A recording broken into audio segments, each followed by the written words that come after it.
বৈকালে river বেডে আমরা সকলে বসেছিলাম।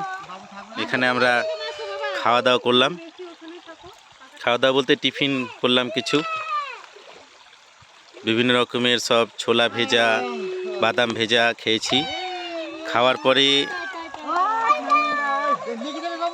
এই জয়ন্তী নদীর এখান দিয়ে সরুভাবে বয়ে গেছে, এখানে আমরা সব স্নান করছি। স্মার্ট অর্দিজা স্নান করছে, বরুণ স্নান করছে,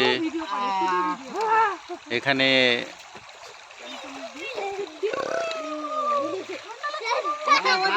অদ্রিচার মাও স্নান করছে, নদী বয়ে আসছে, খুব মজা করছে।